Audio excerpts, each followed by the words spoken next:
گرمی ہو یا سردی، مسجد اگر ہمارے گھر سے قدرے دور ہو تو اللہ کی عبادت کے لیے وہاں تک جانا بہت مشکل لگتا ہے۔ لیکن اس امام مسجد کی سچی کہانی پڑھیے جو روزانہ 5 وقت سمندر سے تیر کر مسجد جاتا ہے۔ بنگلہ دیش کے ایک گاؤں کا رہائشی یہ امام مسجد پہلے روزانہ نماز پڑھانے کے لیے مسجد جایا کرتا تھا، لیکن پھر اس علاقے میں سیلاب آ گیا۔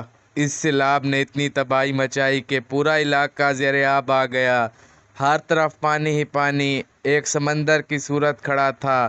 ایسے میں امام مسجد نے ہمت نہ ہاری اور بجائے گھر بیٹھنے کے 5 وقت کی نماز مسجد میں جا کر پڑھانے کی ہی ٹھانی۔ امام مسجد کا کہنا ہے کہ پورا علاقہ زیر آب آ گیا اور قریب کوئی مسجد نہیں تھی۔ ایسے میں روزانہ 5 وقت سمندر سے تیر کر مسجد جانا پڑتا ہے، لیکن میں آؤں گا۔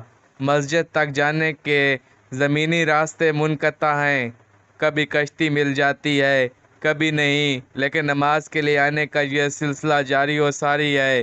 ان کا مزید کہنا تھا کہ اللہ نے بستر مرگ پر ہونے کے باوجود بھی اشاروں تک سے نماز پڑھنے کا حکم دیا ہے، تو میرے لیے اتنا کافی ہے کہ اللہ نے ہمت دی ہے کہ روزانہ 5 وقت میں تیر کر مسجد تک آ سکتا ہوں۔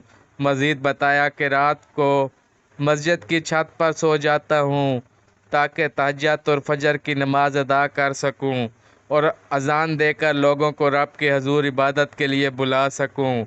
اللہ تبارک و تعالیٰ سے دعا ہے کہ اللہ تعالیٰ ہمیں دنیا اور آخرت میں خیر کثیر عطا فرمائے اور ہمیں سچا مومن بننے کی توفیق عطا فرمائے اور 5 وقت کی نماز پڑھنے کی توفیق عطا فرمائے، آمین۔